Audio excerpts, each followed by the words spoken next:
Nasceu clássica.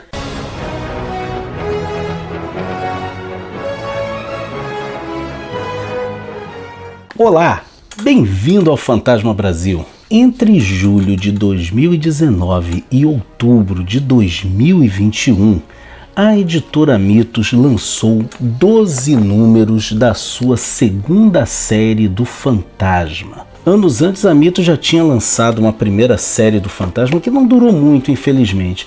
Mas essa nova edição, essa nova publicação aqui, deu muito o que falar e trouxe de volta o personagem para as bancas de jornal. E agora que essa edição vai sofrer uma grande reformulação, chegou o momento da gente fazer uma análise sobre toda a coleção formada pela segunda série de O Fantasma da Mitos. Enquanto esse título estava sendo publicado, a gente fez aqui no Fantasma Brasil vídeos analisando cada edição. Todos eles estão numa playlist, a playlist que nós intitulamos Mitos e que vai estar linkada aqui no topo do vídeo para você conferir todos os vídeos que nós já fizemos sobre as edições da Mitos. Essa publicação do Fantasma foi muito interessante. Ao longo dos seus 12 números, nós vimos apenas histórias inéditas no Brasil. Todas as histórias que estavam aqui nunca haviam sido publicadas no nosso país e foi uma oportunidade de ouro para os fãs da velha guarda conhecerem o que está sendo feito atualmente com o personagem e, ao mesmo tempo, foi uma grande chance de apresentar o Fantasma para as gerações novas. Os 8 primeiros números de O Fantasma da Mitos trouxeram histórias do Team Phantom. E aí há uma curiosidade. Quando a Mitos anunciou que ia voltar a publicar o Fantasma, eles haviam anunciado para os primeiros números dessa publicação histórias das tiras diárias e dominicais que são publicadas nos Estados Unidos. E foi uma grande surpresa para a gente que estava acompanhando esse processo e esperando por essa publicação, quando começamos a ver as histórias suecas. Apenas nos 4 últimos números de O Fantasma é que finalmente as histórias mais modernas das tiras do Fantasma foram apresentadas. É claro que essa publicação, apesar de maravilhosa, não fica a salvo de algumas críticas que a gente pode fazer. Por exemplo, o primeiro número da que saiu não veio com a numeração na capa, indicando ser o número 1. Isso a gente até hoje não ficou muito esclarecido se foi algum erro da Mitos na hora, mas não compromete em nada. A primeira história que eles publicaram, inclusive, é uma história que está dentro de um grande arco, né? É a Guerra Sing. Talvez a escolha da primeira história que abriu essa edição de O Fantasma não tenha sido das melhores, porque a gente meio que cai de paraquedas na metade de um arco que nas histórias suecas já vinha se desenvolvendo há algum tempo. Então a gente meio que entra no meio dessa história. Para quem de repente não estava acompanhando o que vinha acontecendo lá fora, né, ficou um pouco mais confusa essa primeira edição. Mas isso não invalida o fato de que nós vimos uma história para lá de moderna do Fantasma, onde inclusive nós temos a indicação da possibilidade de que o Fantasma tenha tido um filho com uma das herdeiras dos piratas Sing e que era na ocasião a presidente de Bengala. A gente tem todo um arco anterior que a gente não teve acesso aqui no Brasil e que deixa essas dúvidas. As edições seguintes acertaram muito mais na escolha das histórias, porque a gente tem histórias envolvendo os Sing, a gente tem histórias modernas do Fantasma, algumas delas assim muito intrigantes, outras com aquele gostinho nostálgico que os suecos conseguem conferir às histórias e ainda assim com um pé bem fincado na atualidade. É muito bacana o que a gente viu ao longo dessas histórias suecas. E isso até intrigou alguns leitores, porque nas histórias suecas o Fantasma é publicado em azul, não em roxo como ele é no original, nem em vermelho como os fãs antigos do Fantasma ainda lembravam, né, em relação às histórias publicadas pela RGE. Também foi muito bacana que a gente viu uma grande saga sendo publicada em 3 edições, começando no número 6, terminando no número 8. Nós vimos a saga O Espírito de Nat Turner, que, gente, eu acho que é uma das melhores histórias que eu já li do Fantasma, um dos melhores arcos de histórias do Fantasma é essa do espírito de Nat Turner, que chamam muito a atenção das pessoas. Um outro destaque bacana que a gente tem nessas edições do Fantasma é para a sessão que sempre fechava cada edição,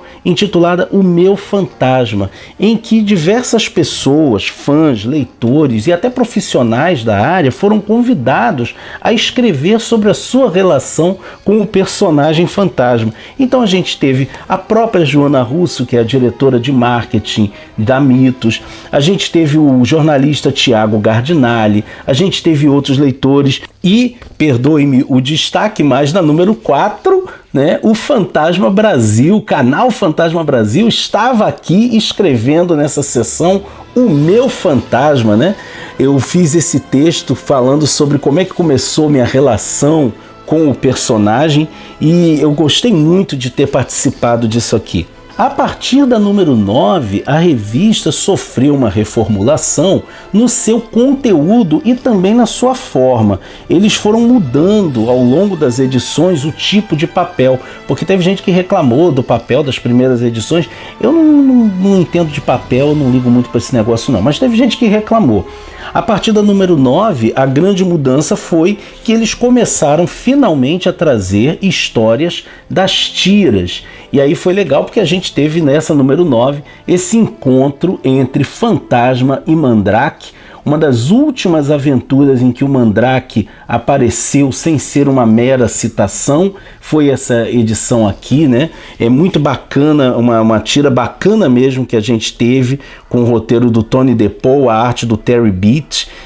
E foi legal também porque nesses 4 últimos números a gente teve a inserção de alguns elementos que hoje são fundamentais nas tiras diárias e dominicais do Fantasma. Por exemplo, na número 10 a gente teve a introdução do Chatu, o grande vilão das histórias do Fantasma, que mais tarde iria criar um complô para acabar com a lenda do Fantasma ao promover um ataque, né, contra a sua esposa, Diana Palmer. Uma outra mudança que a gente teve nos números 9 e 10 é que a seção O Meu Fantasma deu lugar para a seção Para Aqueles que Chegaram Tarde, que foram 2 artigos escritos por este aqui que vos fala, né? O Fantasma Brasil, firmando aí cada vez mais a sua parceria com a Mitos. A Mitos tem dado um grande apoio para o nosso canal, eu agradeço muito. E foi muito bacana o que a gente viu nessas 2 edições em relação às histórias. Já o número 11, né, é bacana porque ele continuou a saga do Chatu, né? A gente vê aqui o Fantasma ainda sofrendo os efeitos do enfrentamento dele com o Chatu, ainda meio fraco, tá? Enfrentando uma situação assim inusitada, que é lá a Fortaleza Viking, onde ele descobre um segredo curioso a respeito da sua linhagem. E também temos aqui o retorno de ninguém mais, ninguém menos que o jovem príncipe Rex, sendo resgatado em suas aventuras aqui. A última edição de O Fantasma pela Mitos, a edição número 12, trouxe 2 histórias, ambas inéditas, né? Também teve aqui um texto, iniciando a edição, um texto da minha pessoa. E essas 2 edições foram bacanas porque, além de trazer a continuidade das aventuras com Rex, mostrando aí um possível engajamento amoroso entre ele e a sua oficial de segurança, né? E nós vimos aqui o Fantasma encontrando o povo de Avária. E esse povo é muito importante nas atuais histórias do Fantasma, porque já teve aí uns incidentes bem duros com elas. E também temos aqui a história Os Seis Sujos. Todas essas edições foram lidas e comentadas por nós aqui do Fantasma Brasil, no nosso canal. Você é meu convidado para ir conferir cada um desses vídeos. A gente teve um grande susto ao final da edição número 12, quando nós tivemos um texto, né, explicando que a revista estava passando por uma reformulação.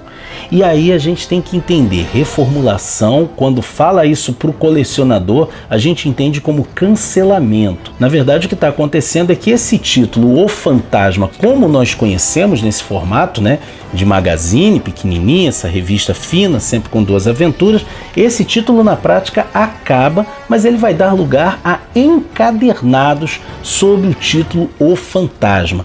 Recentemente, em uma live, a Joana avisou que esses títulos devem começar a ser divulgados ainda no primeiro semestre desse ano. Como a gente está em maio, possivelmente até o final de junho a gente vai ter algumas novidades. Algumas pessoas mandam mensagens para mim perguntando o que realmente aconteceu para que essa edição tivesse que passar por essa reformulação. Bom, segundo as informações que a Joana nos passou em um bate-papo que nós tivemos com ela, a revista O Fantasma não vendia bem. Ela vendia menos que Crônicas de O Fantasma. Crônicas, que é aquela edição que traz histórias clássicas, ali histórias dos anos 30, 40, 50, as histórias mais antigas do Fantasma. Crônicas vendia muito mais do que O Fantasma. E isso é a explicação oficial da editora. Só que isso nos leva à seguinte pergunta: por que O Fantasma vendia menos que Crônicas de O Fantasma? A gente precisa entender que há uma série de fatores que podem levar essa revista a vender menos. Primeiro, você tem a questão das bancas. É sabido que o número de bancas de revistas no Brasil tem diminuído a cada ano. E a isso acrescenta-se o fator da distribuição do material. Há mitos, as editoras não são responsáveis pela distribuição em bancas. As editoras enviam para uma distribuidora e é essa distribuidora que faz um mapa de onde aquelas revistas vendem mais. Não é à toa que recentemente a Mitos lançou uma nota falando sobre o problema da crise do papel e do mercado editorial e fazendo um apelo às pessoas para que elas comprem o material em bancas, para que assim a gente continue movimentando o mercado nas bancas. Outro fator foi também a questão da internet. Hoje em dia é muito mais fácil, muito mais cômodo você comprar revistas na internet do que você sair para procurar a revista numa banca. E aí você tem aquelas várias opções, né, que vão desde o site oficial da editora até a Amazon, que tem uma política de preços que muitas vezes é esmagadora em relação às vendas tradicionais. Outro elemento importante é pensar que a Mitos fez uma aposta grande no Fantasma. Se você levar em conta que o Fantasma estava há muitos anos longe do mercado editorial brasileiro, a Mitos foi extremamente corajosa ao lançar esse personagem em várias frentes: encadernados de luxo, o livro em prosa, a revista O Fantasma, da qual a gente está tratando, as crônicas e outros materiais que eles ainda pretendem lançar. Mas de repente esse é um personagem que já não tem o mesmo apelo comercial que ele tinha até o final dos anos 80 aqui no Brasil. E um outro fator que talvez seja determinante das vendas do Fantasma terem sido tão baixas, das vendas dessa edição terem sido tão baixas, por incrível que pareça, somos nós, os leitores. Dando uma navegada nas redes sociais, vendo os grupos dedicados ao Fantasma, a gente via algumas colocações muito estranhas da parte de pessoas que se dizem fãs e colecionadores do Fantasma. Teve gente que falou que não ia comprar as revistas de O Fantasma porque estavam publicando material sueco, dizendo que o material sueco não é um material oficial e se dizendo saudosos da época em que o Fantasma era publicado pela RGE. Como eu já disse aqui em outras ocasiões, muita gente não sabe, mas a RGE publicava tanto o material oficial dos Estados Unidos quanto o material sueco, além de histórias produzidas no Brasil e que não se divulgava que elas eram produzidas no Brasil. Então é esquisito você pensar que algumas pessoas diziam não comprar aquele material porque não consideravam aquele material original. Quando a Mitos fez a reformulação da edição e passou a incluir as histórias das tiras, você teve gente que falou o oposto, que a editora perdeu um leitor porque agora estava publicando material das tiras e ele preferiu o material dos suecos. Gente, assim, é o fantasma, não importa de onde ele vem. A qualidade das histórias, tanto as suecas quanto as das tiras, geralmente é muito equiparável. É claro que as edições com as tiras, você tem que entender que a linguagem das tiras é diferente da linguagem para comic, para revista, como são as histórias suecas. Mas ainda assim, ambas as histórias, ambas as linhas narrativas são oficiais. E para meu pasmo, houve pessoas que disseram que não compravam a revista porque o fantasma ali não estava em vermelho. Tipo, a cor original do fantasma importa tanto assim, né? Porque a cor original do fantasma é o roxo. Os suecos publicam em azul. O Brasil publicava em vermelho por um sem número de questões. Então, assim, muitas vezes a maneira como a gente lida com esse material acaba determinando uma baixa nas vendas. Teve até gente dizendo recusar-se a comprar a revista porque não era formatinho. Ai, gente, pelo amor de Deus, né? Eu não estou dizendo que pessoas isoladas provocam baixa na venda, mas quando uma pessoa vai a público e coloca esse tipo de coisa, ela talvez não pense que ela está muitas vezes gerando uma tendência e acaba prejudicando a própria venda do material. Particularmente, eu vou sentir muita falta da revista O Fantasma nesse formato aqui, mas ao mesmo tempo eu estou muito ansioso para que venham os encadernados do Fantasma e que a gente possa ter cada vez mais aventuras desse personagem que a gente gosta tanto. E você gostou da revista O Fantasma? Você comprou ela enquanto ela estava sendo publicada? Se você ainda tem buracos na sua coleção, corre lá no site da Mitos ou vai na Amazon pelos links do Fantasma Brasil para você poder completar a sua coleção de O Fantasma. Eu te garanto que você não vai se arrepender, independente do fantasma ser azul, roxo, amarelo, vermelho, papagaio, independente da história ser sueca, ser estadunidense, dela ser chinesa, o que for, você vai curtir histórias muito legais. Se você gostou do nosso vídeo, não deixe de curti-lo e compartilhá-lo nas suas redes sociais. Não deixe também de se inscrever no nosso canal e nos acompanhar nas redes sociais, Facebook, Instagram e Twitter. Assim, você fica por dentro de tudo o que acontece no fascinante universo do espírito que anda. Ok? Vejo você por aí, hein?